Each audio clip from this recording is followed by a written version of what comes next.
సంవత్సరాలన్నీ నెలల్లా, నెలలన్నీ వారాల్లా, వారాలన్నీ రోజుల్లా భలే గడిచిపోయినాయి కదా!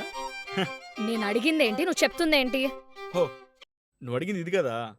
నువ్వు నాకు ఎన్నిసార్లు ఐ లవ్ యూ చెప్పావు చెప్పు. చెరుగుపోయిన జాతర గురించి, ఎప్పుడైపోయిన టీవీ సీరియల్ గురించి ఇప్పుడు అడుగుతదేంటి? నువ్వు మైండ్ వాయిస్‌తో మాట్లాడితే నాకు అర్థం కాదని అనుకుంటున్నావా? కొంపతీసి దీనికి అర్థమైపోయిందా ఏంటి? అయినా నా వాయిస్ బాగున్నప్పుడు నేను మైండ్ వాయిస్‌లో ఎందుకు మాట్లాడతాను? పాయింటే కదా!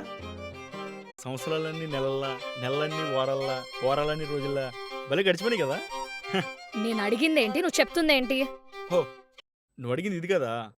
నువ్వు నాకు ఎన్నిసార్లు ఐ లవ్ యూ చెప్పావు చెప్పు. చెరుగుపోయిన జాతర గురించి, ఎప్పుడైపోయిన టీవీ సీరియల్ గురించి ఇప్పుడు అడుగుతదేంటి? నువ్వు మైండ్ వాయిస్‌తో మాట్లాడితే నాకు అర్థం కాదని అనుకుంటున్నావా? కొంపతీసి దీనికి అర్థమైపోయిందా ఏంటి? అయినా నా వాయిస్ బాగున్నప్పుడు నేను మైండ్ వాయిస్‌లో ఎందుకు మాట్లాడతాను? పాయింటే కదా!